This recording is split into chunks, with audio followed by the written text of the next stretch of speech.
ওকে।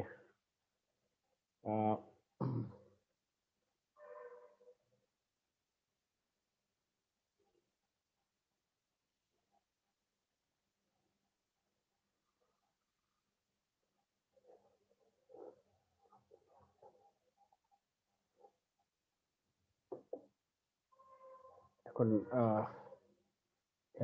কিছু টপিক ছিল হালকা, এখানে খুবই কম স্লাইড আছে। এটা হচ্ছে যে এয়ার কন্ডিশনিং, হিটিং, লিফট, এলিভেটরস এগুলি সম্পর্কে একটু ধারণা দেওয়া। তো এটা প্রথমে তো বলি যে these are engineering terms, but হিটিংটা আমাদের দেশে একটা খুবই ইউজ কম আর কি, একদম সেরকম প্রয়োজন হয় না বিকজ অফ ওয়েদার। তবে কুলিংটা আছে। আর আমাদের কোর্স যেহেতু মনে রাখতে হবে যে মেইনলি বিল্ডিং রিলেটেড, তো বিল্ডিং এ হিটিং আমাদের দেশে একদম নেই, ইন্ডাস্ট্রিতে তো কিছু জায়গায় লাগে, এই আর কি। সো জাস্ট আমরা এগুলি সম্পর্কে একটু পরিচিত হবে। তো প্রথমে আমরা ওই এয়ার কন্ডিশন ওগুলির মধ্যে থাকি, পরে আমরা এলিভেটরে যাব। আচ্ছা, যখন আমরা হাউস ওয়ারিং করছিলাম কিন্তু তার কিছু ডেফিনেশন ছিল এবং সেটা অ্যালফাবেটিক, যেমন অ্যাক্সেসরিজ, অ্যাপ্লায়েন্স, এইভাবে। এই আমরা কোথা থেকে দিচ্ছি, বিএনবিসি তে ডেফিনেশন গুলি আছে। তো ডিকশনারি পড়ানো তো ক্লাসে কোনো মানে নেই, তাই না? তো এই এয়ার কন্ডিশন সংক্রান্ত কোনো ডেফিনেশন জানার প্রয়োজন হলে গুগল করা ছাড়াও এখানে যাওয়া যায়, মানে বিএনবিসি তে এইটা ডেফিনেশন গুলি আছে। জাস্ট আমি দেখা দিলাম যে অ্যালফাবেটিক অর্ডারে আছে। এই ডেফিনেশন এখন বসে বসে আমাদের পড়ার প্রয়োজন হবে না, কারণ যেই অংশটা আসবে সামনে এটা আমি ব্যাখ্যা করে দিব, সেই জন্য এটা স্কিপ করলাম আর কি। এরপর আসি এয়ার কন্ডিশনিং সিস্টেম সম্পর্কে। এয়ার কন্ডিশনিং সিস্টেমে আমাদের এয়ার কন্ডিশনিং আবার পাওয়ার সাপ্লাই এর কিন্তু এসি ডিসি আছে। সিস্টেম থেকে যে সাপ্লাই দেওয়া হয় সেটা সব এসি। ডিসি হলো হয় তৈরি করা যায় বা কনভার্ট করা যায়, অর্থাৎ ডিসি জেনারেটর চালানো যায়, অথবা ব্যাটারি থেকে ডিসি পাওয়ার নেওয়া যায়, অথবা এসি থেকে কনভার্ট করা যায় রেকটিফায়ারের মধ্যে, যেগুলি আমরা ইনভার্টার এবং রেকটিফায়ার এগুলি থেকে পর্যায়ক্রমে এসি থেকে এসি, এসি থেকে ডিসি, ডিসি থেকে এসি, ডিসি থেকে ডিসি কাজগুলি করা যায়। এনিওয়ে, সেই এসি আর এই এসি কিন্তু এক না, এই ব্যাপারে সতর্ক থাকতে হবে যে এসি মিনস এয়ার কন্ডিশন সিস্টেমের এসি, আর ওই এসি এক না। ওকে, এই কথাটা দো সাউন্ড সিলি, সিলি শুনলেও আমি কথাটা এই জন্য তুলতেছি যে এখানে কিন্তু কিছু ইলেকট্রিক্যাল ইঞ্জিনিয়ারিং এর যারা পড়ুয়া তাদের একটু সমস্যা হয় যে similar word is HVDC. So HVDC is for supply DC, but HVAC is not for supply AC. এটা বুঝো ব্যাপারটা। মানে হাই ভোল্টেজ ডিসি যখন তোর সিস্টেমে সাপ্লাই দেওয়া হয় সেটাকে বলে এইচভিডিসি, কিন্তু হাই ভোল্টেজ এসি যখন সাপ্লাই দেওয়া হয় সেটাকে কিন্তু এইচভিএসি বলা হয় না। এইচভিএসি হচ্ছে এই যে এয়ার কন্ডিশনের এইচভি, এই দুটোর মধ্যে গ্যাঞ্জাম করে ফেলো না। ওকে, যখন এসিতে হাই ভোল্টেজ দেওয়া হয় তখন সেটা জাস্ট বলা হয় যে উচ্চ চাপের এসি ভোল্টেজ আর কি, ওটার সাথে এইভাবে এই শব্দটা ইউজ করা হয় না। এটা বরং heating ventilation. Okay, heating ventilation air condition, মানে heating ventilation not related to supply এর এসি ডিসির সাথে, যাতে ভুলটা আর না হয়। ওকে, এখন এই যে এইচভি এসি বা হিটিং ভেন্টিলেশন এন্ড কন্ডিশনিং, এটার কতগুলি টাইপ আমরা সাধারণত দেখি। তার মধ্যে ইলেকট্রিক্যাল ইঞ্জিনিয়ার যারা, তারা এগুলির কিছু কিছু জিনিসের পাওয়ার সাপ্লাই জানলে সেগুলির প্লেসমেন্ট ওগুলি খুব ইজিলি করে দেওয়া যায়, খুব কঠিন না। কিন্তু কিছু কিছু জিনিস ইলেকট্রিক্যাল ইঞ্জিনিয়ারদের করা উচিত না, বিকজ সেটা তাদের যে পড়ালেখার এবং কাজের যে লিমিট ওইগুলির সাথে খুব একটা যায় না। আমি বুঝাই দিচ্ছি কোনটা। দেখো, প্রথমে আছে window unit and package terminal. এই ধরনের একটা এয়ার কন্ডিশনিং সিস্টেম আছে, এইটা জানালার মতো করে ওয়ালে একটা গর্ত করে সেই গর্তের মধ্যে এটা বসিয়ে দেয়। যেহেতু জানালায় বসে সেজন্য বলে উইন্ডো ইউনিট। আর প্যাকেজ টার্মিনাল মিনস হচ্ছে এই এয়ার কন্ডিশনিং সিস্টেমে অ্যাটলিস্ট দুইটা পার্ট থাকা দরকার। একটা হচ্ছে যেটা সে তার ঠান্ডা হাওয়া ছাড়বে, সেটা ঘরের দিকে থাকা উচিত। অন্যটা যেটা গরম হয়ে যাবে, কম্প্রেসর থাকে ওখানে, ওই অংশটা নিজে শব্দ করে প্লাস ও হিট ছাড়ে, তাকে অবশ্যই বাইরে রাখতে হবে। তার মানে টেকনিক্যালি অনেস্ট। এখন প্যাকেজ টার্মিনাল মানে হচ্ছে ইনডোর আউটডোর একই বডির মধ্যে লাগানো, এটা ফিজিক্যালি সেপারেটেড না। বোঝা গেল কিনা যে উইন্ডো টাইপেরটাই দুটো ফিজিক্যালি সেপারেটেড না, তারা একসাথে বসে থাকে। একই জিনিসের ওয়ালের ভেতরের অংশটাকে বলে ইনডোর আর বাইরের অংশটাকে বলে আউটডোর। কিন্তু স্প্লিট মেজ যে ওই কাজটাই স্প্লিট করা হয়েছে, অর্থাৎ ইনডোরকে আলাদা করা হয়েছে, আউটডোরকে আলাদা করা হয়েছে। তো স্প্লিট সিস্টেমের আবার এটা মিনি স্প্লিট আছে, যেগুলি ডাক্টলেস মানে হচ্ছে এটা গ্যাসটা যাওয়ার জন্য ছোট্ট একটা পাইপ থাকে দুইটা ইউনিটের মধ্যে, আর সেরকম কোনো পাইপিং করা লাগে না।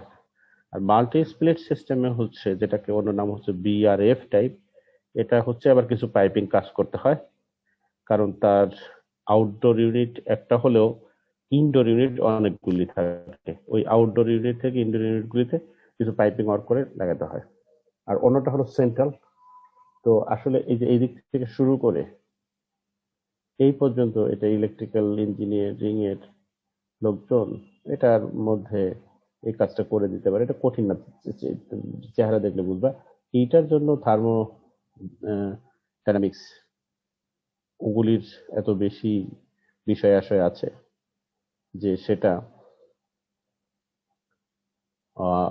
আসলে মেকানিক্যাল ইঞ্জিনিয়ারিং এর বিষয় আসে বিষয়গুলি। ওকে, তো সেন্ট্রাল সবগুলি আমি ছবি দেখাবো। আর পোর্টেবল হচ্ছে অনুষ্ঠানে নিয়ে যাওয়া হয়, ওগুলি ছোট টাইপের, এই দিকের এগুলির মধ্যেই পড়ে। এটা সেন্ট্রাল তো নাই, আবার এগুলিও না, সেজন্য আলাদা করা হয়েছে। বাট এর কাজ কারবার অনেকটা এগুলির মতো ছোট্ট।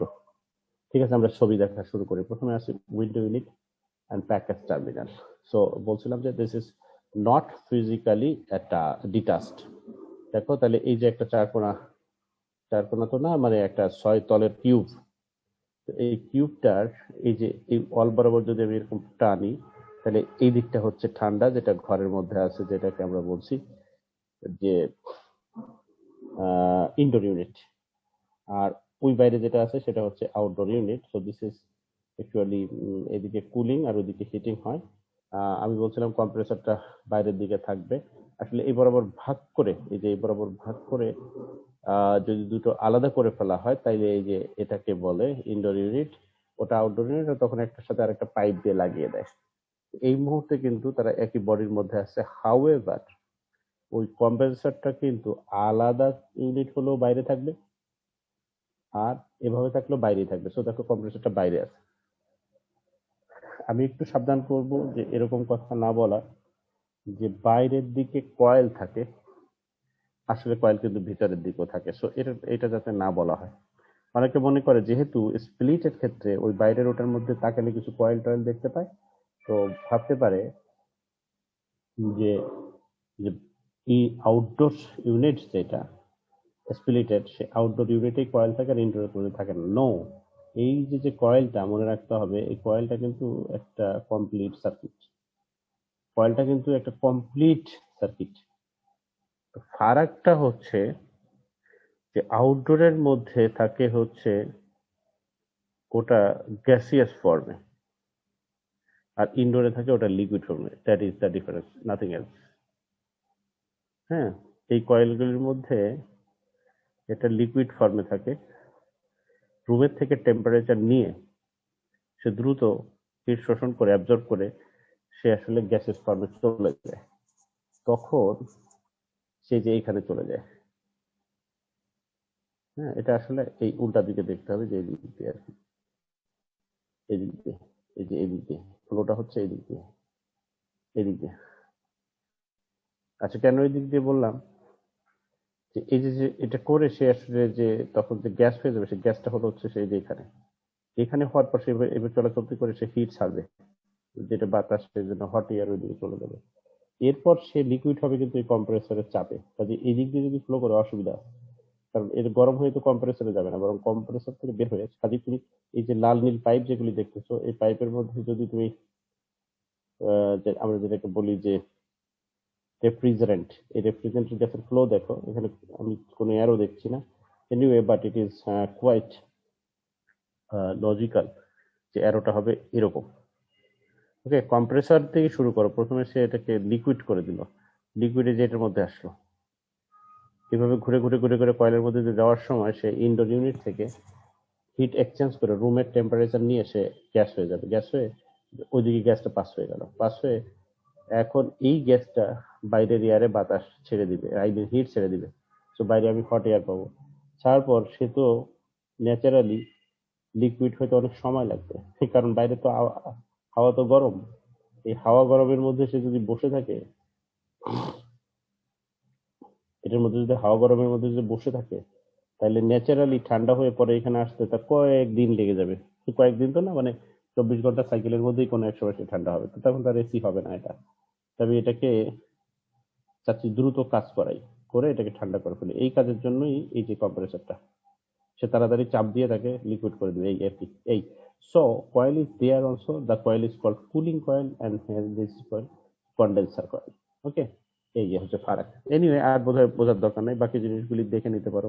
একটা ব্লোয়ার থাকে, ওই যে আমরা রিমোট কন্ট্রোলে দেখি, এটা ফ্যান হিসাবে আর কি, আছে না ফ্যান অন ফ্যান অফ, সেই জিনিসগুলি আর কি। হ্যাঁ, টেম্পারেচার বাদ তো থাকবেই, কারণ ওই যে আমরা সেট করে দিতে পারি যে 26-এ আসো বা 20-এ আসো বা কত আসে, সাধারণত 18 নিচে থাকে না এখানে আর কি।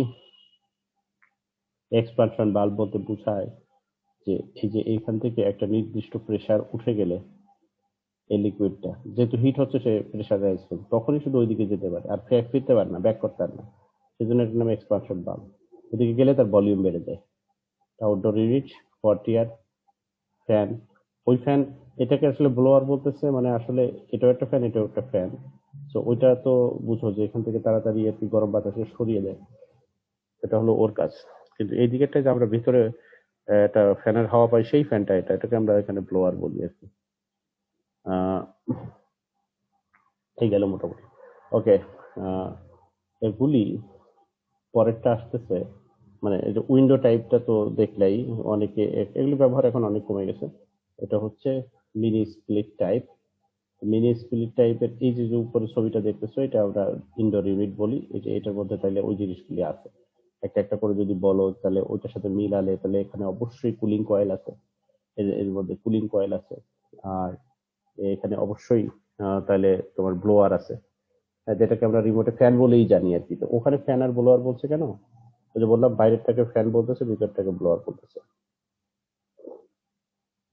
কিন্তু একই জিনিস।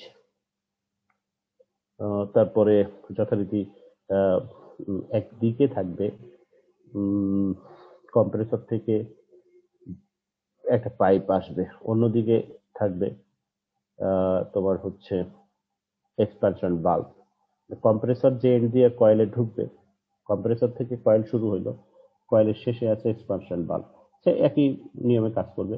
এক্সপানশন বাল্ব এর পরে যে ওটা হচ্ছে পাইপ দিয়ে বাইরে নিয়ে যাওয়া হয়েছে, সেই পাইপ দিয়ে যে বাইরে আছে, যে যে এখান দিয়ে আছে, দেখো এই যে এখানে আছে, পাইপ দিয়ে যে এখানে আছে, এইখানে আসার পরে তো শুরু হলো তোমার হচ্ছে আর একটা কয়েল। ওই কয়েলটার নাম তো তোমরা অলরেডি জানো, দ্যাট ইজ কন্ডেন্সার কয়েল। হ্যাঁ, ওই কয়েলটা হচ্ছে কন্ডেন্সার কয়েল।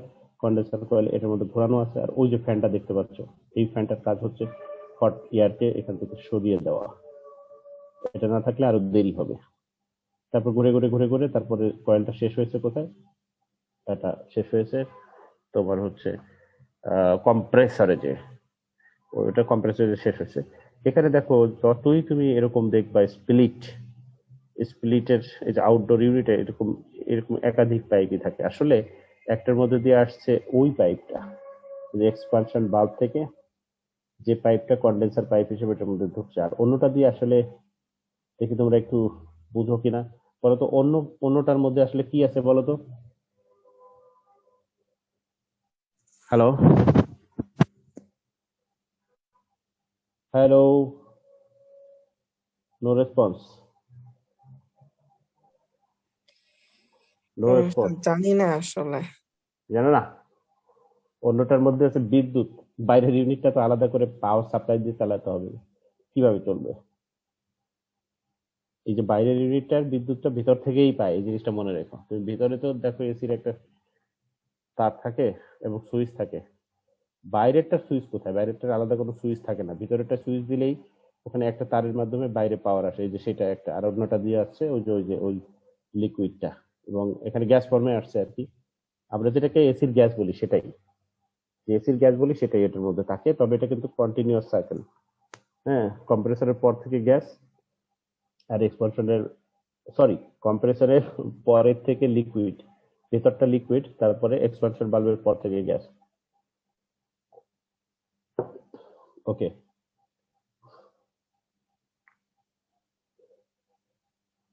আচ্ছা। ওই স্প্লিটের কনসেপ্ট হচ্ছে যে তার আউটডোর ইউনিট এবং ইনডোর ইউনিট আলাদা থাকবে, দ্যাট ইজ দ্য কনসেপ্ট। এখন একটা যখন বাইরে থাকে আর একটা ভিতরে থাকে, এবারে একটা একটা দুটো মিলে একটা এসি, তখন আমরা ওইটাকে বলি ওই যে মিনি স্প্লিট। কিন্তু এটা এমনও সম্ভব, তোমরা হয়তো দেখো নাই, কিন্তু এটা থাকে, মানে বাংলাদেশেই আছে, অনেক বিল্ডিং এ আমি করেছি, যে এদিকে একাধিক থাকে। এবার বুঝছো, যে এদিকে একটা, এখানে একাধিক। এটা কিন্তু আলাদা আলাদা রুমে আছে। তো সেজন্য বলছিলাম কিছু এক্সট্রা পাইপিং ওয়ার্ক করতে হবে। যে তাহলে কি হচ্ছে, ও একা আউটডোর থেকে ওর ইয়েটা করবে, আর ইনডোরে সে বিভিন্ন রুমে অথবা এক রুমে একাধিকও প্রয়োজন হয়, সেগুলি সে লাগাই দিবে আর কি।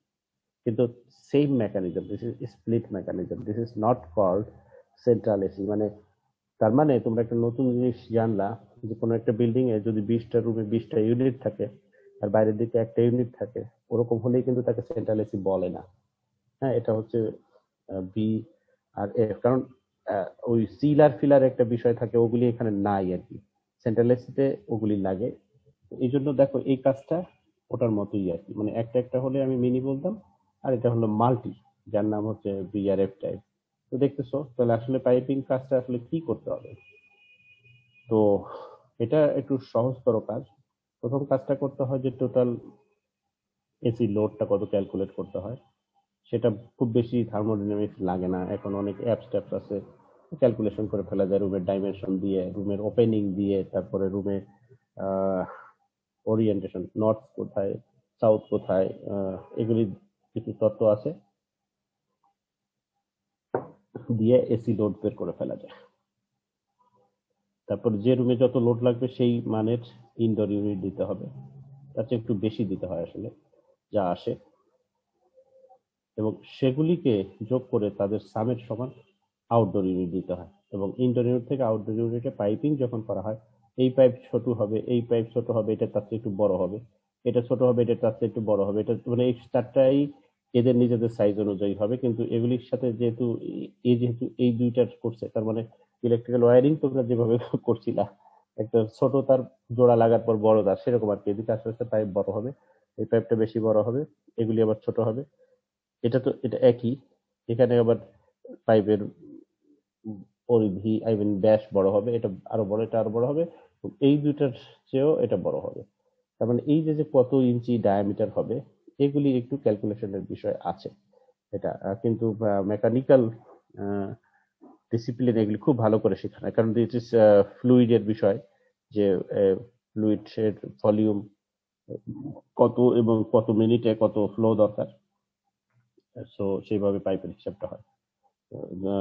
আমাদের জন্য কিছুটা কঠিন, বাট এটা চাইলে পারা যায়, কিন্তু এইটা পারাই যাবে না। দেখো, সেন্ট্রাল সিস্টেমটা অত্যন্ত জটিল, আর কোনো জায়গায় তোমার কোনো একাডেমিক লেভেলে এটা তো আর তোমাদের পড়ার সুযোগ নেই।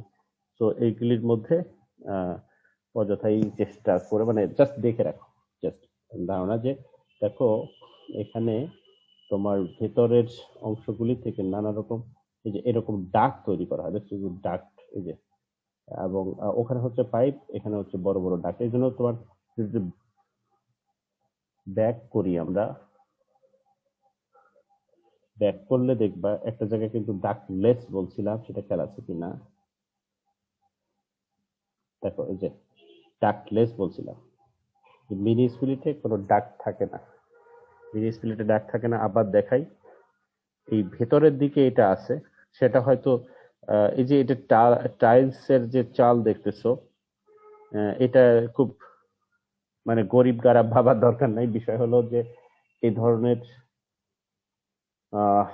স্লোপি চাল দেখলে তোমাদের বুঝে নিতে হবে যে এটা বাংলাদেশে বা বাংলাদেশের মতো সামার কান্ট্রিতে এগুলি কেউ বুঝে না বুঝে করে, কোনো ধনী মানুষ না করলেই পারে। হ্যাঁ, গরিব গরিবে অল্প খরচে করলো ঠিক আছে, কিন্তু কোল্ড কান্ট্রিতে ধনী গরিব সবাইকেই স্লোপি ইয়া সিলিং করতে হয়, ম্যান্ডেটরি। বিকজ সে যদি ফ্ল্যাট ছাদ দেয়, তাহলে বরফ ওটার মধ্যে জমে ওই বরফ আর নেমে আসবে না। ইভেন বরফ যদি গলেও যায়, তারপরে সেটা সরাইতে ক্লিনিং এর জন্য লোকজন লাগবে, এবং বেশি দিন জমতে থাকলে ওটা ভেঙেও পড়ে যাবে ছাদ। যাতে ভেঙে না পড়ে সেজন্য ব্রিজের মতো করে বাড়ি বানাতে হবে, মানে কঠিন দিয়ে। তো বুঝতেছো যে ওই ঝামেলাগুলি করে না। ইঞ্জিনিয়ারিং কাজ তো মানুষকে স্বচ্ছন্দ এনে দেওয়া। তো ওরা প্ল্যান প্রোগ্রাম করে এইভাবে করে। কি করে যে ধরো নিউ ইয়র্ক বা লন্ডন এরকম বড় বড় শহরে হাই রাইজ গুলিতে বাংলাদেশের মতো অ্যাপার্টমেন্ট থাকে, আর তার ছাদে যেয়ে তখন ওটার একটা ব্যবস্থা করে। কিন্তু যেগুলি বাংলো বাড়ি আছে বেশিরভাগই তাই, মানে অ্যাপার্টমেন্ট তো বড় শহর ছাড়া নাই, ছোট শহরে কোনো অ্যাপার্টমেন্ট নেই, সব হচ্ছে বড় জোর ডুপ্লেক্স বাড়ি, নিচতলা একটা উপরে একটা, এবং সমস্ত বাড়ির ছাদ তুমি দেখবা হচ্ছে এরকম। কাজে এখানে যে টাইলস টাইলস দেখে মনে করার দরকার নাই এটা বোধহয় লো কস্ট বাড়ি, তা না। যে কষ্টের জন্য তারা এটা করেনি। আমাদের মতো একটা সোজা একতলা বাড়ি বানালেও আমাদের গ্রামে যে বিল্ডিং বানাতে পারে সে কি করে, সে ফ্ল্যাট বানিয়ে ফেলে। তো ওখানে কিন্তু ফ্ল্যাট বানানো যায় না, মনে রাখতে হবে এটা, ফ্ল্যাট বানানো যায় না। সো এখানে তুমি দেখো এই যে কত কষ্ট করে এটা বসানো হয়েছে। ফ্ল্যাট হলে তো এত কষ্ট করতে হতো না, তো কষ্টটা করছে এই কারণে এটা না করে উপায় নেই। শীতকালে তো সে তার বাড়ির ছাদ ভেঙে পড়বে, অথবা বললাম বাড়িটাকে ব্রিজের মতো রিইনফোর্সমেন্ট দিতে হবে, মানে এত কঠিন কলাম বিম দিতে হবে যাতে কাড়া কাড়া বরফ ছাদে জমলেও যাতে বিল্ডিংটা ভেঙে না পড়ে। সো এই যে এটা যে বসিয়েছে, এটাকে তুমি আমাদের দেশের একটা একতলা বাড়ির ছাদের মতো চিন্তা করো। ছাদের উপরে এটা থাকে অথবা কার্নিশে থাকে, সেখান থেকে এই যে এতটুকু তার ভিতরে যে এটার সাথে লাগছে, এই যে একটুকে আমরা ডাক বলতেছি না, সো দিস ইজ ডাকলেস। কিন্তু যখনই আমি এখানে আসলাম, আমার কিন্তু ডাক না হলেও কিছুটা পাইপিং অর কিন্তু করা লাগতেছে। আর এখানে হচ্ছে পুরাটাই ডাক্টের উপর চলতেছে, দেখছো? এই যে দিস ইজ কল্ড ডাক্ট, এটা একটা মেজর ডাক্ট। ওখানে যেমন পাইপ, মোটা পাইপ, চিকন পাইপ বলছিলাম, এখানে দেখো এই যে মেজর ডাক্ট। এই যে এটা, তারপর আর একটু ছোট সাইজ, এই যে এদিকে আরো ছোট সাইজ। মানে সে বসুন্ধরা সিটিতে গেলা তুমি, তাহলে ওই যে মার্কেটের ফ্লোর বা করিডোর দিয়ে হাঁটতেছো, ফ্লোরে বলো করিডোরে বলো, দেখবা যে এরকম জিনিস আছে। কোনো জায়গায় ফল সিলিং দিয়ে ঢেকে রেখেছে, কোথাও ডাকেনি। বিশেষ করে সাততলায়, যে ওখানে একটা সময় ছিল যে এক্সিবিশন হয়তো, এখন হয়তো ওগুলি আবার পার্মানেন্ট বরাদ্দ দিয়ে দিছে। ওগুলির ভিতরে দেখবা যে এগুলি কিন্তু ঢাকা নাই, দেখাই যাচ্ছে। আই মিন ওটা কিন্তু ফল সিলিং ইউজ করেনি। যখন এক্সিবিশন করতো তখন তো একদম খালি চোখে দেখাই যেত। এখন ওখানে কিছু পার্মানেন্ট বোধহয় পোশাকের ইয়ে আছে, আহ, কোথাও দেখা যায়, কোথাও ওরা আড়াল টাড়াল করে ফেলছে, মানে মানুষ মানে একটা পার্মানেন্ট ইয়ে আছে, তো অনেক সময় চোখে পড়ে না।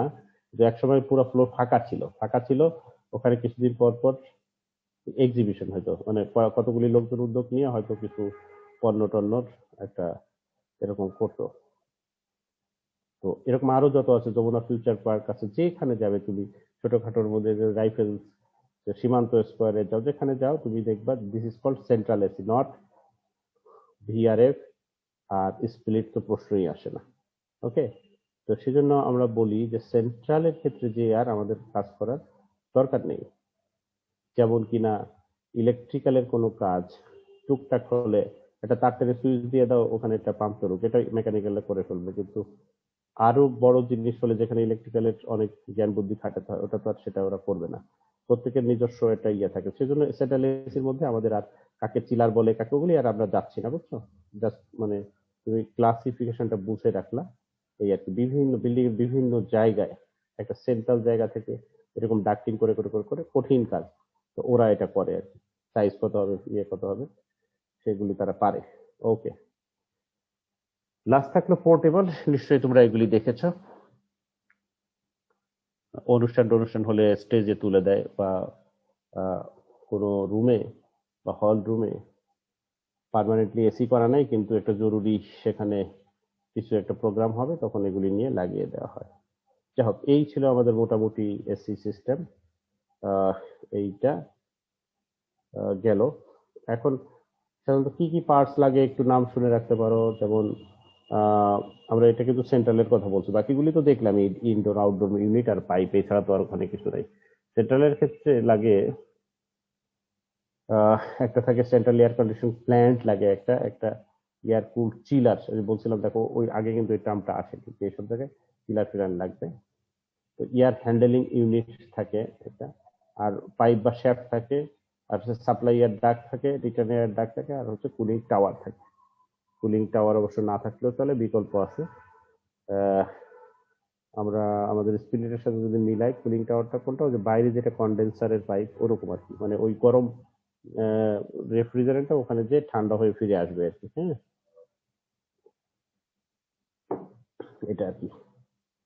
আচ্ছা, এগুলি মনে হয় স্কিপ করা যায়। এটা হলো যে ওই সেন্টার এয়ার কন্ডিশন ডিজাইন করার জন্য তোমার রিলেটিভ হিউমিডিটি এবং dry bulb temperature. Dry bulb কাকে বলে, যে সর্বোচ্চ যে টেম্পারেচারটা হবে আর কি, এগুলির তোমার একটা তালিকা আছে। আমরা এগুলি যেহেতু করবো না, আমাদের তালিকাটা জোগাড় করছিলাম, কিন্তু দরকার হবে না। এবার চলে যাই তোমার লিফট অ্যান্ড এসকেলেটর এবং মুভিং ওয়াকে, এগুলিতে চলে যাই। আচ্ছা, প্রথমে আসি কোনটাকে কি বলে। এটা সাধারণত বিভিন্ন দেশে যে বিভিন্ন, দেখো তোমার ইংরেজি শব্দ নিয়ে খুব বেশি বাড়াবাড়ি করে তো লাভ নাই, কারণ ইংরেজি বলে না, সারা দুনিয়ায় ভাষার একটা চরিত্র হচ্ছে যে সে যে জিনিসটা কে রহস্যময় করতে চায়, সেই শব্দটা অনেক সময় বিদেশি শব্দ দিয়ে বলে দেয়। তো বিদেশি শব্দ হলেই সেখানে একটা রহস্যময়তা তৈরি হয়, বুঝছো? তো এগুলি নিয়ে বহু কথা বলার আছে। মানে সোজা কথা হচ্ছে যে অনেক ক্ষেত্রে এইটা আর এটার শব্দের অর্থ একই, কিন্তু শুধু আলাদা করার জন্য ভিন্ন ভাষা থেকে একটা শব্দ আনে। তো আমি এরকম ছোট্ট একটা এক্সাম্পল দিই, এই জন্য শব্দ নিয়ে খুব বেশি আমাদের ইয়ে করার দরকার নেই।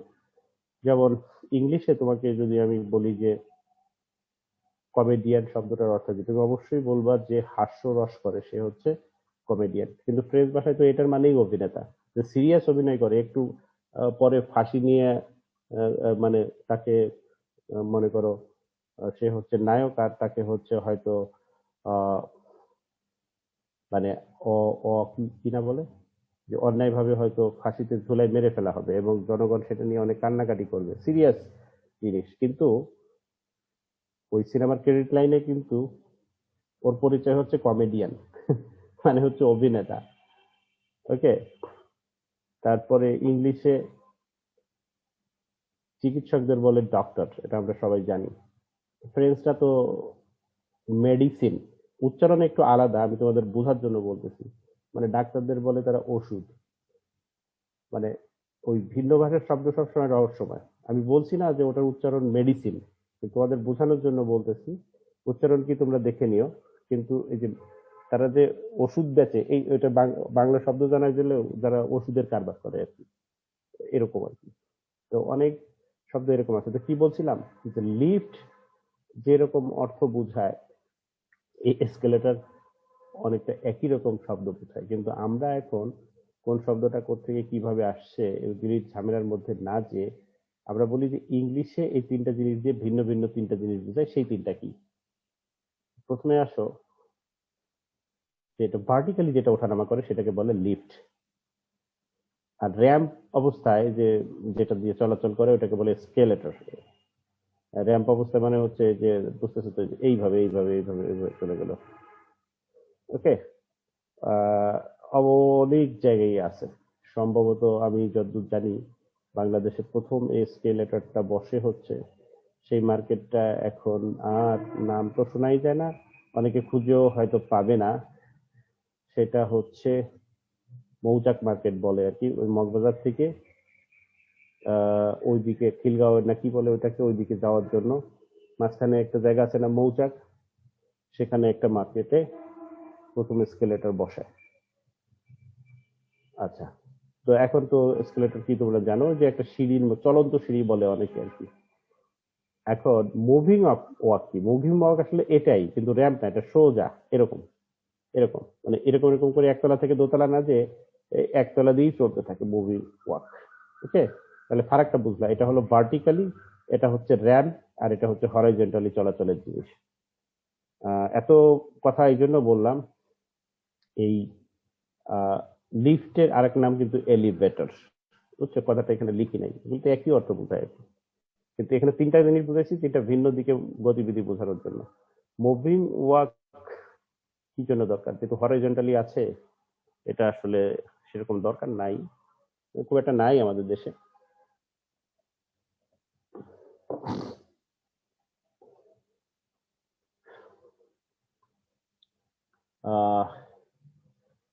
হুমায়ুন আহমেদ একটা কথা বলেছিলেন যে একটা গর্ত খুঁড়ো মাটির মধ্যে, ওই গর্ত দেখার জন্য 100 লোক যে ওখানে জমা হয়ে থাকবে বাংলাদেশে, কাজ নাই কাম নাই।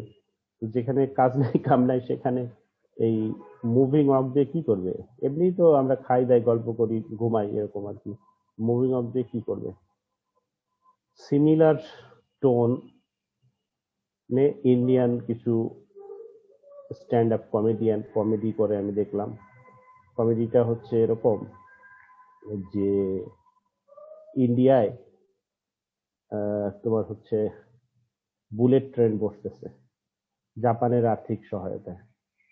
তো জাপানের প্রধানমন্ত্রী নিয়ে ইন্ডিয়ান প্রধানমন্ত্রী, এটা কিন্তু বানানো গল্প না, মানে ঘটনাটা সত্যি আর কি, তবে যারা কমেডি করে ওরা সত্যি ঘটনাকে নিয়ে পরে তারা এটাকে একটু টুইস্ট করে দেয় যাতে হাসি এসে যায় আর কি। তবে যে ঘটনাটা বলছে এটা সত্যি ঘটনা, আর কমেন্টটা হচ্ছে ওদের, যারা কমেডি করে তাদের। সেটা কি, সেটা হচ্ছে যে ইন্ডিয়ান প্রাইম মিনিস্টার ওই জাপানি প্রাইম মিনিস্টার নিয়ে 2.5 ঘন্টা ধরে ইয়েতে কাশিতে গঙ্গার ঘাটে পানি পূজা করছে। তো জাপানি প্রধানমন্ত্রী তো বিরক্ত হয়েছে, কারণ এত ঘন্টা ধরে।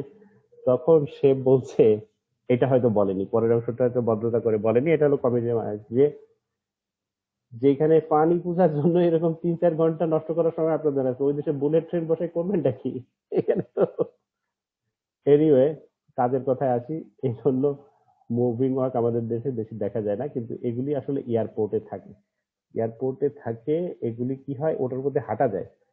তো ধরো তুমি এটা m/s গতিতে হাঁটছো, আর ও নিজে চলতেছে যে ধরো 5 m/s, তাহলে তুমি কিন্তু 6 m/s কিন্তু দৌড়াচ্ছ আসলে। বুঝতে পারছো? তো তাড়াতাড়ি এটা কেন করে, কারণ ওদের দেশে লাইফ বিজি, তারা হয়তো একটা ট্রেন থেকে নেমে একটা প্লেনে ধরে এক শহরে যে একটা মিটিং করে বিকালে আবার ফিরে, এরকম একটা অনেক সময় করতে হয়। তখন বাস স্ট্যান্ডে বা এয়ারপোর্টে বা রেলে যে ওই এক জায়গা থেকে আরেক জায়গায় যদি সেরকম পথ খোঁজাখুঁজি করে, এটা মাথা খারাপ হয়ে যাওয়ার অবস্থা, এবং তখন তো তার রাস্তাঘাটেই সময় নষ্ট হয়ে যায়। সেটা যাতে না হয়, সব অ্যারো টেরো দেওয়া থাকে, এদিক যান ওইদিক যান এদিক যান এটা থেকে একটু ধরেন, আর ওইখানে তখন হেঁটে হেঁটে হেঁটে হেঁটে ওটা শেষ না করে মুভিং ওয়াক থাকে, মানে ওটার উপর দিয়ে সে চাইলে হাঁটতেও পারে, আর না চাইলে শুধু দাঁড়িয়ে থাকলেই ওরে নিয়ে যাবে। মানুষ ঘুম টুম ঠিক মতো হয় না। তোমরা তো নাম শুনে থাকবে যে বাংলাদেশে যেটাকে মুড়ির টিন বলে, অর্থাৎ ভিতরে উঠে মানুষ মানে বাসের বাইরের অবস্থা খুবই খারাপ, আর ভিতরে হচ্ছে রড ধরে মানুষ ঝুলে, তো এরকম কিন্তু প্লেনও আছে। হ্যাঁ, প্লেনের অবস্থাটা বাইরের থেকে তো ওরকম হলে তো আর সেটা টিকবে না, তো আকাশেই ভেঙে পড়বে, সেরকম না। তো ওটা খুবই সস্তা প্লেন, এবং ওর একটা নাম আছে, ওটাকে বলে রেড আই। এটার মানে হচ্ছে যে মানুষ আহ, মানে ঠিক মতো ঘুম হয় না, তাদের চোখ মুখ লাল হয়ে থাকে, তারা ওটা ভ্রমণ করে।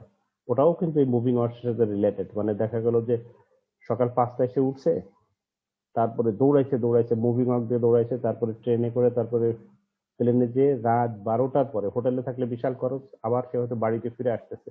তো তখন তো তার খুব আরাম করে বসার দরকার নেই, কোনো মতে একটা প্লেনে উঠা আরো 3 ঘন্টার ফ্লাইট নিয়ে ওই সময় সে রড ধরে দাঁড়িয়ে থাকে, এসে ইয়ে করবে। তাতে হচ্ছে কি যে মানুষ ওগুলি আরামের জন্য ব্যবহার করে না। তো ওই ধরনের রেড আই ফ্লাইট গুলো খুব কম দামে, $15 ইয়ে পাওয়া গেছে, তোমার হচ্ছে টিকিট পাওয়া গেছে, এবং মানুষগুলি সব ঘুমে ঝুলঝুল করতেছে। তো এগুলি হলো ব্যস্ত লাইফের সাথে রিলেটেড। তো সেই জন্য বাংলাদেশের লাইফটা তো অ্যাটলিস্ট ব্যস্ত লাইফ না। আর এটা সেজন্য মুভিং অফ খুব একটা এখানে দেখবে না। তবে হবে এখন যে মেট্রো ফেট্রো এটা সেটা হয়ে যে যাচ্ছে, ওটার যে লিঙ্কগুলি ওগুলিতে এগুলি না থাকলে ওই মানুষ সুবিধাটা পুরো পাবে না, কারণ তখন তো দৌড়াইতে হবে মাঝখানে একটা থেকে আরেকটা ধরতে গেলে দৌড়াইতে দৌড়াইতে দেখা যাবে ছুটে গেল, তখন ওইসব জায়গায় দেখবা মুভিং অফ হবে। আচ্ছা, কেন বন্ধ করলাম? ঠিক আছে, সময় তো চলে যাচ্ছে। ওকে, এরপরে আসছে যথারীতি এই এখানে কি কি বললাম, একটা হলো উপরে ওঠার, আরেকটা হচ্ছে উপরে উঠবা থ্রু সিঁড়ি মানে র্যাম্প, আর একটা হচ্ছে মুভিং ওয়াক। এই সংক্রান্ত যত ইয়া আছে, যেটাকে আমরা বলি যে ডেফিনেশন, কোনটাকে কি বলে, বটম কার ক্লিয়ারেন্স ইত্যাদি হ্যান ত্যান। একটা কথা তোমাদের বলি যে এগুলির মধ্যে তো কোনো বদ্ধ কেস থাকে না, মুভিং অফ আর এসকেলেটরের বদ্ধ কেস থাকে না, অর্থাৎ মানুষ সোজা দাঁড়িয়ে থাকলেই হয়ে যায়।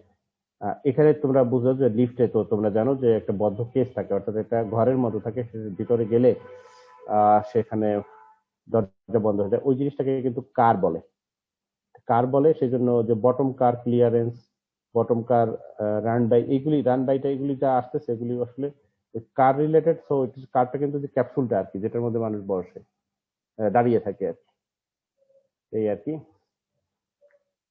তো মোটামুটি এই ছিল, খুব বেশি বাদ ছিল তা না, আমরা মোটামুটি এটা শেষও করে দিলাম। লিফটের ক্ষেত্রে তোমার বলতে পারো যে এটা কি মেকানিক্যালটা করবে, ইলেকট্রিক্যাল করবে, কে করবে? আসলে দেখো লিফট হচ্ছে গিয়ে সেরকম কেমন ডিজাইন করার কিছু নাই, যেটা সেন্ট্রাল এয়ার কন্ডিশনে আছে। এই লিফটের মধ্যে আমি এখন মুখে কিছু কথা বলবো। একটা লিফট কিরকম হবে সেটা ঠিক করে দেওয়ার জন্য যে তত্ত্বগুলি লাগে সেটা খুব একটা সামান্য তত্ত্ব, বেশি না। বুঝতেছো, ডেফিনেশন গুলি আমি স্কিপ করেছি, সেজন্য হয়তো তাড়াতাড়ি শেষ হয়ে গেল। মুখে কিছু কথা বলি। এগুলি হচ্ছে যে তোমার ধরো পুরো বিল্ডিং এর ভলিউম কত, সেখানে কতগুলি লোক আসবে যাবে, সেখানে তোমার কতগুলি ফ্লোরে লিফটটা থামবে। আগেও বোধহয় একদিন বলেছি, যদি একটা 20 তলা বিল্ডিং হয়, লিফট ডিজাইন কখনোই এরকম করা হয় না যে একটা লিফট প্রত্যেক তলায় থামবে। ওখানে হয়তো 5টা বা 10টা লিফট থাকলো, সেগুলিকে ভাগ করে দেওয়া হয় যে এই লিফট এই তলায় থামবে, অন্যগুলি অন্য তলায় থাকবে, সবগুলি মিলে সব তলায় যাবে, কিন্তু কোনো একটা লিফট সব তলায় যাবে না। তো ওইসব জায়গায় দরজা বন্ধ থাকে। তো এইসব জিনিস জানা থাকলে তখন একটা লিফট কত সাইজের হবে এবং সেই সাইজের মধ্যে কতজন লোক দাঁড়াতে পারবে, তাদের ওয়েট কত, এগুলি সব কোম্পানি বলে দেয়, চার্ট আছে। সেই চার্টটা ঘেটে যেহেতু এটা করা যায়, সেটা ইলেকট্রিক্যালের লোকজনও করতে পারে। এটা এখানে কঠিন কোনো কাজ না, কিন্তু সেন্ট্রাল এসিটা শুধু চার্ট ঘাটলে হয় না, মানে ওখানে অনেক বেশি চ্যালেঞ্জিং জিনিসটা সেন্ট্রাল এসিটা। কিন্তু লিফট সিলেকশন এটা ইলেকট্রিক্যালও করছে, মেকানিক্যালও করছে, কঠিন কোনো কাজ না, তত্ত্ব লাগে যে এই সেই জন্য আসলে এই কাজটা শুরু হয় হচ্ছে তোমার আর্কিটেক্টকে দিয়ে। কারণ কি দেখো, লিফটগুলি যে তুমি রাখবা ওইখানে কিন্তু লিফটের জায়গা না রাখলে কিন্তু বড় সাইজের লিফট প্রয়োজন হলে তুমি এটা পারবা না। তো আমরা একটু ডিজাইন করি, কোন স্টাইলে করি আমি তোমাদের বলি। প্রথমে করে কি, ওই বিল্ডিং এর যে সিঁড়িগুলি আছে, সিঁড়ির আশপাশ দিয়ে তোমার হচ্ছে লিফটের কিছু জায়গা রেখে দেয় আর্কিটেক্ট। কথা যে আমি জাস্ট সিম্পলিসিটির জন্য বললাম যে এই যে মাউসটা দেখতে পাচ্ছ তোমরা, এই দিকে এদিকে মনে করো এখানে 3টা লিফট, এখানে 3টা লিফটের জায়গা সে রাখলো, এটাকে লিফট কোর বলা হয়। তারপরে এইসব জায়গা দিয়ে অনেক কিছু আছে, করিডোর আছে, বিভিন্ন দিকে রুম আছে, এখানে একটা লম্বা করিডোর আছে, এই দিক দিয়ে রুম আছে, এই দিক দিয়ে রুম আছে, আবার এই দিকে মনে করো সিঁড়ি আছে। তো এইখানে আবার ধরো 3টা লিফট এই যে রাখা হয়েছে। এই যে আর্কিটেক্টের কাজ শুরু হয়ে গেল, আর কিছু না, সে কিন্তু খুব একটা বেশি কথা আর এখানে বলবে না। এখন এটা কততলা বিল্ডিং, কত লোক, কত সার্কুলেশন, কয়টা তলায় থামবে টামবে, এসব নিয়ে ওই চার্ট আছে, চার্ট দিয়ে ঘেটে ঘেটে একজন ইলেকট্রিক্যাল ইঞ্জিনিয়ার অথবা একজন মেকানিক্যাল ইঞ্জিনিয়ার ক্যালকুলেশনের ফলে সে বলে দিল যে আমার হচ্ছে গিয়ে একটা লিফটের একটা ট্রাভেলে আমার এতগুলি মানুষ নিতে হবে। তো খেয়াল করো, 4-5 জন মানুষ নেওয়া থেকে শুরু করে 20-30 জন মানুষ একটা লিফটে একবারে ধরানো যায়। এই তথ্যটা পাওয়ার পরে আর্কিটেক্ট ওইদিকে আবার নজর দিল। ওই যে সে 3টা রাখছিল, ওই 3টা মিলে ওই যে উনি যে তথ্য দিছে হিসাব, ওটা হচ্ছে কিনা। সে যদি বলে যে আমার প্রতি ট্রাভেলে আমার হচ্ছে 36 জন মানুষ লাগবে, তাহলে হয়তো সে এদিকে 3টা লিফট, এদিকে 3টা লিফট, 6 জন করে মানুষের লিফট সে দিয়ে দিতে পারে। মানে সরি, 6 জন করে মানুষের লিফট তো দিবে ওই যে ওই ডিজাইন যে করতেছে সে, কিন্তু আর্কিটেক্ট ওই 6 জন মানুষের লিফটের যে জায়গা থাকে ওটাও চার্টে থাকে, যে এত মানুষের লিফটের জায়গা এত, মানে লম্বা এত, চওড়া এত, সরি চওড়া এত, কি বলবো যে মানে এক্স গুণ ওয়াই, জেড না, জেড তো উপরের দিকে। ওটা তো একটা ফ্লোরের যে হাইট তার চেয়ে একটু কম থাকে আর কি। ফ্লোর টু ফ্লোর সেন্টার 10 থাকে, ওই কাঠটা 10-এর চেয়ে অবশ্যই কম হয়, নাহলে তো হবে না, নাহলে তো দেখা যাবে এক কাঠ 2-3 ফ্লোর মিলে চলে গেছে তাই না, ওটা একটু কম থাকে। আর ইন্টারনালি 7-8, 7-7.5 ফিটের মতো থাকে, বাইরের দিক থেকে হয়তো আরো 1 ফুট থাকে আর কি, নিচে উপরে মিলে ধরো 8.5-এর মধ্যে বা 9-এর মধ্যে সেটা শেষ হয়ে যায় কাঠটা। তাহলে হাইট নিয়ে কোনো কথা নেই, লেন্থ মানে ওটা কি বলবো আমি, মানে এটা আর এটা, ঠিক আছে, ওই দুটো যদি বলি, মানে একদিকে বলি যে ডেপথ বলতে পারি, আর একদিকে বলতে পারি সে দরজা দিয়ে ঢুকলা ওই যেদিকে গেলে ওটা ডেপথ, আর দরজার ডানে বামে মিলে হচ্ছে উইডথ, ধরো আর কি, ওই দুইটা সাইজ বলে দেয়। তা আমি কি বলছিলাম যে হিসাবে আছে 36, তাহলে 6-36, 6-36 দিলে তোমার হচ্ছে এক একটা 6 জন করে পড়বে, তাহলে তোমার এখানে জায়গা যেগুলি আছে সেই জায়গাটার মধ্যে সেটা হচ্ছে কিনা, ওই কারের সাইজ যেটা বলা থাকে তার চারদিক দিয়ে ছাড় দিতে হয়, ফাঁকা জায়গা রাখতে হয়। কিন্তু কোনো একটা জায়গায় আর্কিটেক্ট বললো কি যে ঝামেলা হয়ে গেছে, আমার তো জায়গা নাই, সমস্যা হয়ে গেছে, আমি এইদিকে জায়গা বাড়াতে পারবো, এইদিকে পারবো না, ধরো এরকম করলো, তখন এটা রিথটও করা যেতে পারে যে 6 নং কত 4 নং 36, তাহলে এইদিকে 9 জন করে দুটো লিফট আর এদিকে 9 জন করে দুটো লিফট, এটাও হতে পারে। তাতে হবে কি, এইদিকে জায়গা কমে যাবে, এইদিকে একটু জায়গা হয়তো বাড়বে, এটাও হতে পারে। আবার হতে পারে আর্কিটেক্ট বললো যে না, এক কাজ করি, এক এক দিকে দুটো দুটো করে লিফট দেই, কিন্তু এক সাইজের না, আপনি একটু অন্যভাবে একটু ক্যালকুলেশন করে দেন। ঠিক আছে, অন্যভাবে ক্যালকুলেশন করে দিচ্ছি, আমার তো 9-9-18 গেছিল, আমার 18ই থাকলো, তো একটার মধ্যে 6 আর একটার মধ্যে 12, একটার মধ্যে 6 আর একটার মধ্যে 12, এখানে একটা 6 একটা 12। তো এই যে যে দেখো যে তাহলে এটা সমন্বয়ের মাধ্যমে কাজ করে, কারণ কোরের যে সাইজ হবে এটা কিন্তু আমরা শুধু বলে দিব, ওই কোরের সাইজ এর জন্য পর্যাপ্ত জায়গার ব্যবস্থা করা আর্কিটেক্টের কাজ, কারণ জায়গা না থাকলে ওটা কিভাবে হবে। এখন এই যে দুই দিকে যে দুটো সমান না দিয়ে, এই যে দুটো যে একটু ভিন্ন বললাম, যে 18 9-9 না দিয়ে 6 আর 12 দিলাম, এই কারণটা তোমরা একটু পরিষ্কার ভাবে বুঝো, তাইলেই অনেকখানি তোমাদের মাথা ক্লিয়ার হয়ে যাবে। সেটা হচ্ছে, আচ্ছা দেখি তোমরা অলরেডি কেউ বুঝে বসে আছো কিনা, আমি তোমাদের একটু বলি। আমার এইদিকে মনে করো 36 জন মানুষের ব্যবস্থা, 18 মানুষের ব্যবস্থা করতে হবে, এইদিকে 18, এখন আমি 9-9 না দিয়ে 6-12 দিলে সুবিধা কি অসুবিধা কি বলো দেখি, কে বলতে পারবা?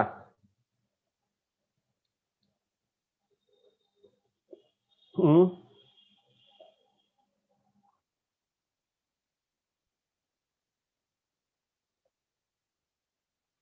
সেটা তো আমি বলেছি জায়গার জন্য।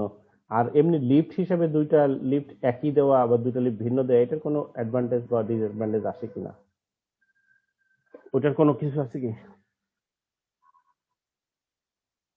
দুই সাইডের ক্যাপাসিটি সেম, কিন্তু একই সাইডে যা আমার ক্যাপাসিটি দরকার ছিল সেটা সমান দুই ভাগে ভাগ না করে আমি ওই যে একটা আর একটা ডাবল করে দিলাম, 6 আর 12 করলাম, আর 9-9 যদি করলাম, তাহলে দুটোর মধ্যে সুবিধা আর অসুবিধা কি?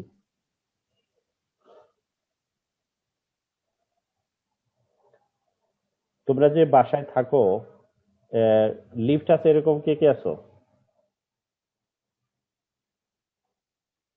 অনেক কিছু শিখতে হবে ইয়ে থেকে, লাইভ থেকে। কে কে আছো? কি একজনও নাই? হ্যাঁ, একজনও নাই।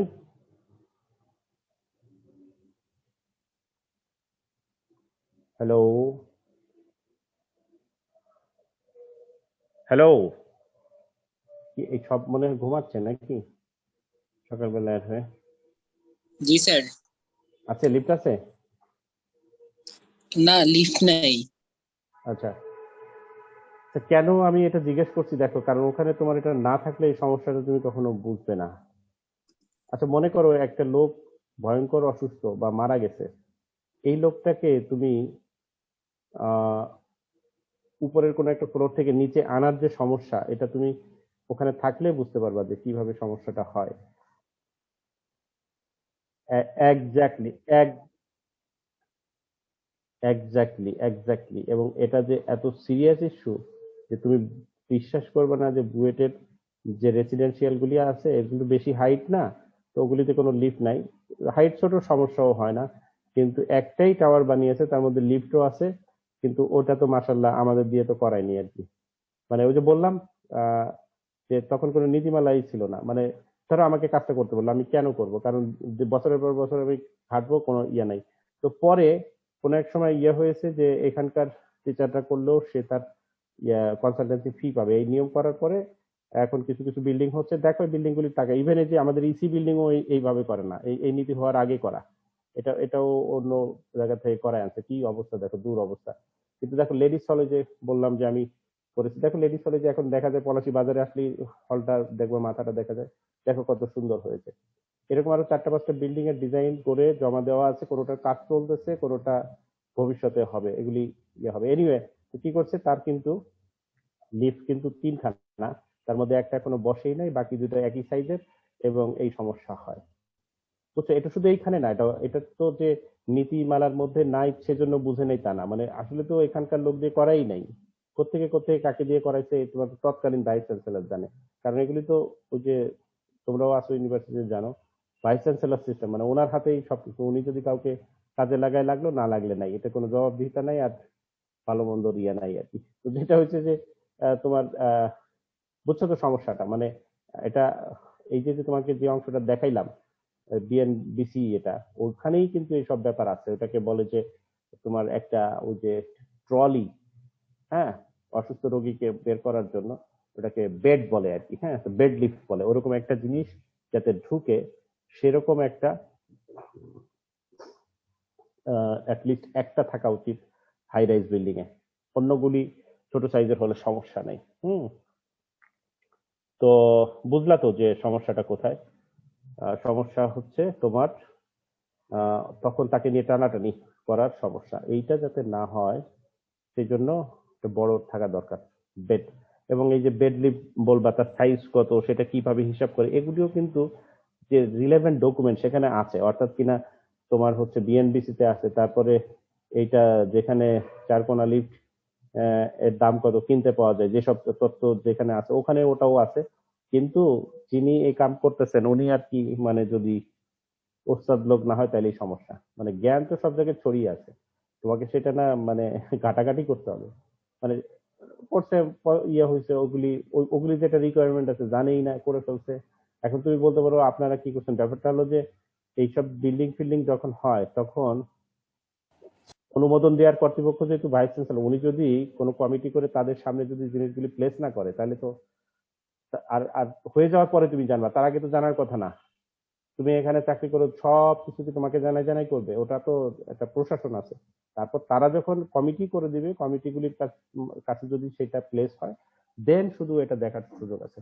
আদারওয়াইজ হয়ে যাওয়ার পর তুমি দেখবা যে মাসাল্লাহ এখানে এরকম একটা জিনিস হয়েছে। ঠিক আছে।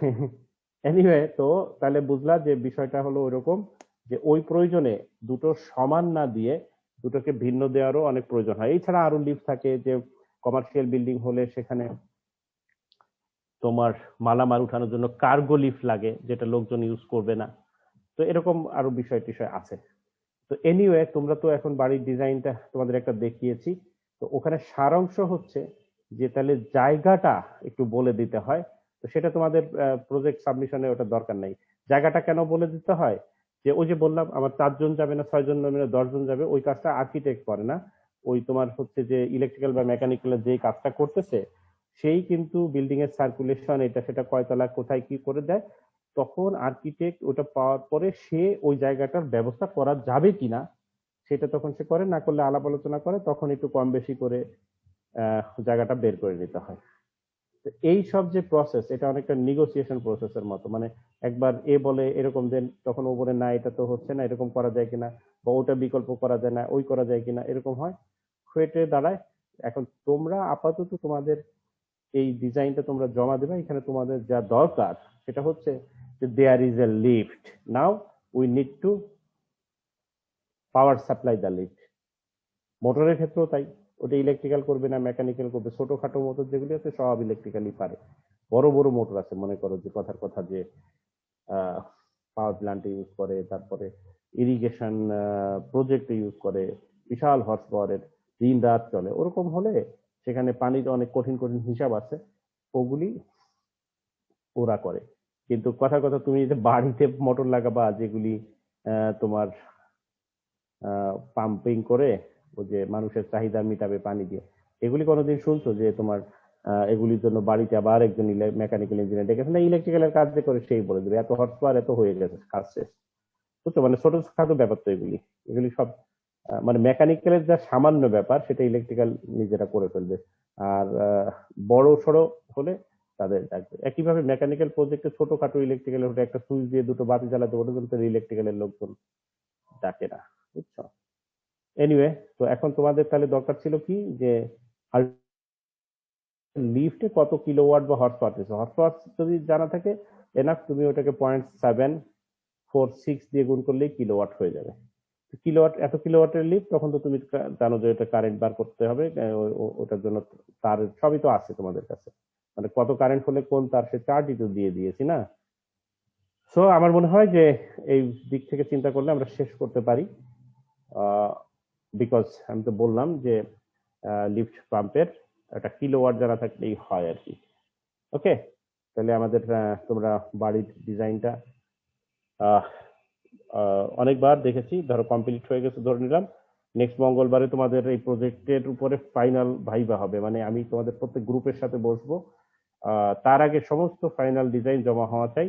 কাজেই আজ থেকে শুরু করে শুক্র শনি রবি সোম এই 3 দিন 4 দিন সময় তোমরা পাচ্ছ, এর মধ্যে ডিজাইনগুলি জমা করো। প্রত্যেকের ডিজাইন আমাকে আলাদা করে পাঠানোর দরকার নাই, বিকজ ইয়ে হয়ে যায়, এটা ছন্ন ছাড়া হয়ে যায়। একত্র করে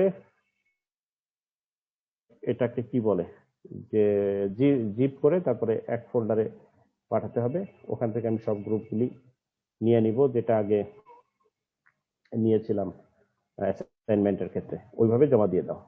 আর হ্যাঁ বলো।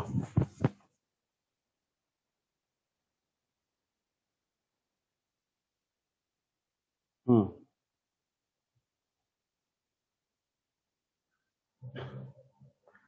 অ্যাসাইনমেন্টের ভাইবা আমি ওদিনই নিয়ে নিব, অ্যাসাইনমেন্ট তো জমা করা আছে, অ্যাসাইনমেন্ট থেকে আমি কোশ্চেন রেডি করে রাখবো, ওই দিন আলাদা করে নেওয়া তো এখন আর সম্ভব হচ্ছে না। আর শিবরাত্রির জন্য কি বন্ধ থাকে শিওর তুমি?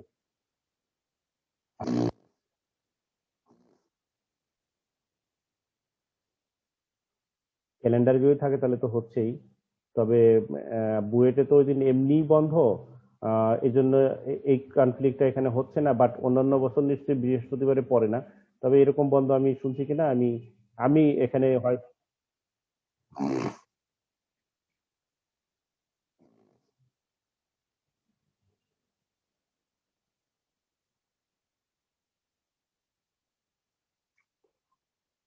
1 মিনিট দাঁড়া তো। না, অপশনাল বন্ধ তো ঠিকই আছে, কারণ যারা এটা ধর্মপ্রাণ মানুষ যারা এটা মানতে চায়, তারা ছুটি নিতে চাইলে তুমি তো দিতেই হবে, তুমি ওটা তো আর নিয়ে কথা নাই। কিন্তু আমি বলতেছি আমাদের ইসের কথা, ওই যে প্র্যাকটিসের কথা, মানে আমি এখানে বৃহস্পতিবার পড়ছি দেখে এবার কনফ্লিক্টটা হয়নি, কিন্তু আমি এটা কখনো দেখছি কিনা, দাঁড়া 1 মিনিট, আমার কাছে তো আমাদের লিস্ট অফ হলিডে আছে, 1 মিনিট আমি বের করি। ওই দিন হচ্ছে কয় তারিখ? 11, 11ই মার্চ।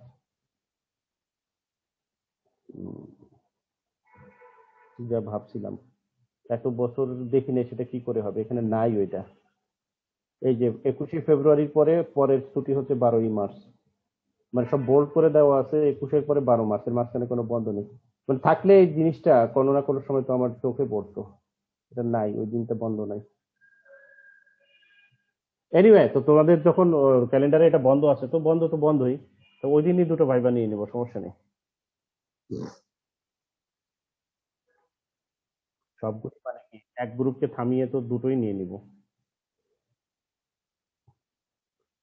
তোমাদের এই গ্রুপ ওই গ্রুপ একই না, মানে এমন তো নয় যে অ্যাসাইনমেন্টের গ্রুপ আলাদা আর ইয়ের গ্রুপ।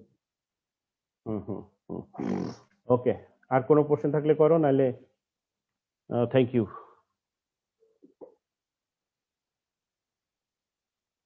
না, এস্টিমেশন পড়াবো না, এস্টিমেশন পড়াবো না।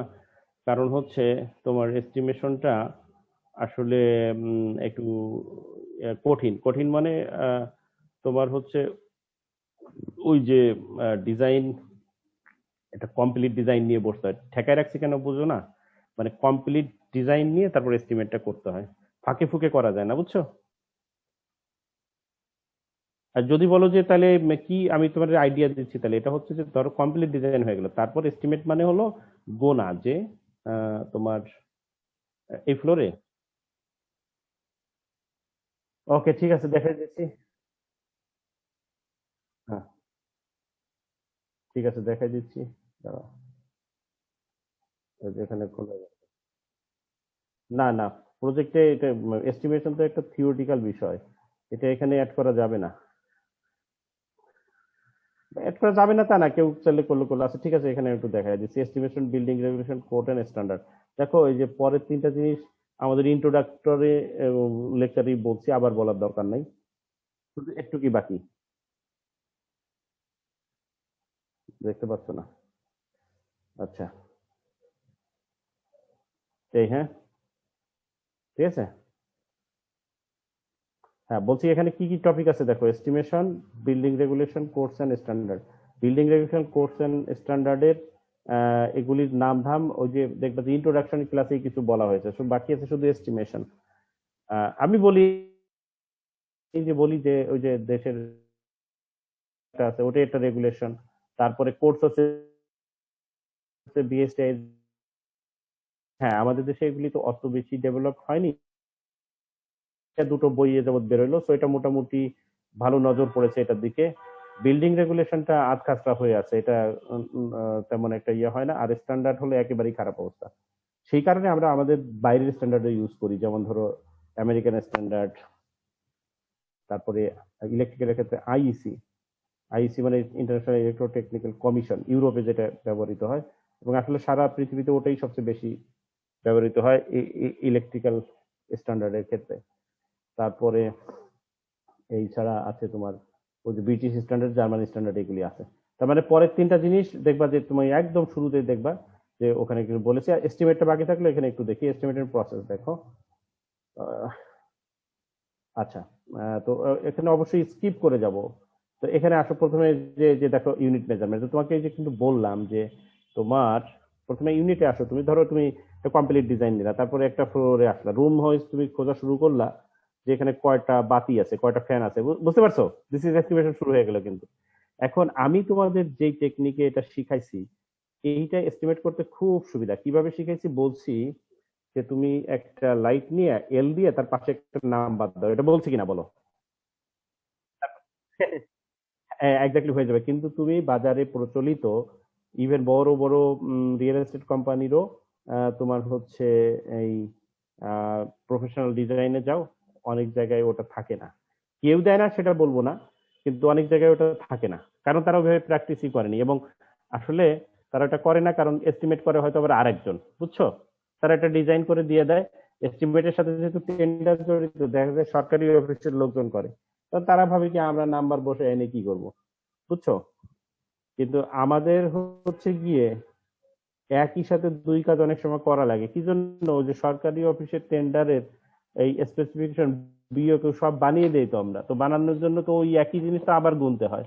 তো উই ফাইন্ড ইট কি বলতো, যে কনভেনিয়েন্স, যে নাম্বার বসিয়ে দাও, নাম্বার বসিয়ে দাও, শেষ নাম্বার দেখলে আমার হয়ে যাবে। তো এই যে তুমি যে গুনতেছো, তো দেখতেছো যে তোমার লাইট ফ্যান এবং বাকি ইকুইপমেন্ট যা কিছু আছে, সেটা কিন্তু ঠিকমতো নাম্বারিং হলে শেষ নাম্বার দেখলে আমার অটোমেটিক হয়ে যাচ্ছে, রাইট? অটোমেটিক হয়ে যাচ্ছে। তাহলে এই যে অটোমেটিকটা হয়ে গেল, তাহলে ওভাবে তুমি এখানে মাপামাপি হয়ে গেল। কিন্তু ধরো তারের ক্ষেত্রে কিভাবে মাপবা? এটা তো গেল যে তোমার লাইট ফ্যান, খেয়াল করছো যে তারেরটা মাপা হয়নি, লাইট ফ্যান হয়ে গেল, লাইট ফ্যান এবং এরকম যা কিছু যন্ত্রপাতি আছে এটা হয়ে গেল। বাকি থাকলো তার। তারটার ক্ষেত্রে যেটা করা হয়, এই তার মাপার দুই পদ্ধতি আছে।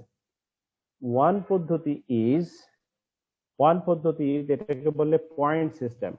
মানে ওই যে পিডব্লিউডি রেড শিডিউল যেটা আছে ওটার মধ্যে বলা আছে একটা রুমের মধ্যে যদি 10টা পয়েন্ট আছে, মনে করো দুটো ফ্যান, হুম, ধরো 4টা লাইট, তাহলে এটা 6টা হলো। তারপরে ধরো, আচ্ছা আমি আগে 6টা দিয়েই করি। তো 6টা, কারণ আমি ওই যে প্লাগের সাথে এটা মিলাইতে চাচ্ছি না, প্লাগ আছে না ওই যে যেটাকে আমরা 3 পিন বলি, ওটার সাথে মিলাইতে চাচ্ছি না। তো এই যে 6টা পয়েন্ট ওখানে বলা আছে যে একটা পয়েন্টের জন্য ঠিক আছে 1000 টাকা এস্টিমেট এবার ধরা আছে, তাহলে তুমি এই পয়েন্ট সিস্টেমে এই 6টার জন্য 6000 টাকা ধরে নিলা, শেষ, কাজ শেষ। ওই 1000 এর মধ্যে ওখানকার ও ভিতরে যে পিভিসি পাইপ, যে তারটা এবং তারের যে লেবার কস্ট সবই ধরা হয়েছে। এবং ওটা কিভাবে ওরা ধরলো সেটা ওরা অ্যানালিসিস করে বেরও করে দিয়েছে। ওদের কাছে দুটো বই পাওয়া যায়, একটা বইকে শুধু রেট বলে চিকন বই, আর একটা রেটকে বলে যে উইথ অ্যানালিসিস, এটা বড় একটা বই।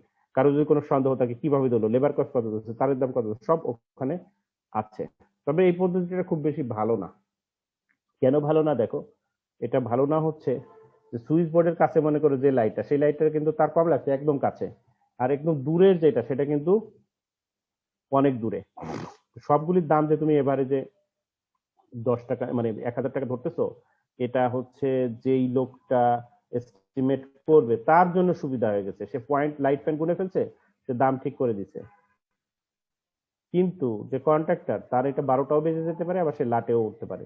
অর্থাৎ সুইচ বোর্ড থেকে সবকিছু কাছাকাছি হয়, যার খরচ মনে করো যে 300 বা 400 টাকা, সে 1000 টাকা করে পাচ্ছে, সে ভালো। আবার এমন হতে পারে যে সে করছে কি, ওই যে হল রুম, মনে করো হল রুম বুঝছো তো, যে পরীক্ষার হল বা এরকম, সুইচ বোর্ড থেকে অনেক অনেক লাইটই হচ্ছে দূরে দূরে, অনেক লাইটই হচ্ছে দূরে দূরে, কোনোটা মানে একেবারে 20-30 মিটার লম্বা। বুঝছো? সেখানে যদি তার পয়েন্ট সিস্টেমে অ্যাপ্লাই করে 1000 টাকা করে দেয়, এত বেশি তার লাগবে, ও ওখানেই ফকির হয়ে যাবে। 5-10 লাখ টাকা ওই রুমের মধ্যেই সে লস করবে, বড় হল রুমে। তো এই জন্য এই পয়েন্ট সিস্টেমটা এস্টিমেটরের জন্য ভালো, কিন্তু যে বিল পাবে বা নিবে এদের মধ্যে একটা ডিসক্রিমিনেশন তৈরি হয়। সেজন্য অন্য পদ্ধতির নাম হচ্ছে রানিং মিটার পদ্ধতি। রানিং মিটার, এটাকে বলে আর এম। তারের সাইজের ক্ষেত্রে একটা আর এম বলে, ওই আর এম আর এই আর এম আলাদা, এটা একই না। ওই এসি যেমন, এসি মানে অল্টারনেটিং কারেন্ট, আবার এয়ার কন্ডিশন ওরকম। একটা আর এম হচ্ছে রানিং মিটার, অন্য আর এমটা হচ্ছে রাউন্ড কন্ডাক্টরের এরিয়া। তো এখানে একটু সাবধানতার বিষয় আছে। তো এখানে কি করবা, তোমার হচ্ছে ওইখানে যে পয়েন্ট সিস্টেম আছে, পয়েন্ট সিস্টেম না করে এটাকে মেপে নেওয়া হয়। মানে সুইচ বোর্ড থেকে মাপলাম, উপরের দিকে গেলাম ভার্টিক্যালি, তারপরে হরিজন্টালি গেলাম যে পাশের যে বাতিটা ওই পর্যন্ত, তাহলে আমি হয়তো 3 মিটার পাইলাম, তাহলে ওই প্রত্যেক মিটারে রানিং মিটার, রানিং বলছি কারণ ভিতরে কিন্তু দুটো তার আছে, কোনো কোনো ক্ষেত্রে 3টা তার আছে, কোনো কোনো ক্ষেত্রে পিভিসি সবই আছে। তো ওটার দাম হয়তো বলা আছে, যেবার হয়তো 300 টাকা করে ধরা আছে, তাহলে এই 3 মিটারে 900 টাকা। আবার এখানে যদি 30 মিটার হয়, তাহলে দেখো 3-390, ওখানে হয়তো 9000 টাকা কিন্তু হবে, বুঝছো? ওটাকে বলে রানিং মিটার। তো এইভাবে আসলে করে। তারপর মনে করো যে যদি বোর্ড লাগে, একটা বোর্ডের দাম কত, কয়টা বোর্ড লাগবে, তারপরে সার্কিট ব্রেকার লাগলে তার দাম কত, এই দামগুলি সব পিডব্লিউডির রেট শিডিউলে আছে। যদি না থাকে তাহলে বাজার দর যাচাই করে নিতে হয়।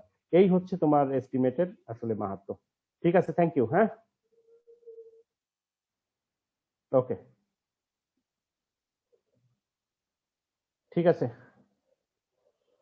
রাখি তাইলে না, খোদা হাফেজ। হ্যাঁ।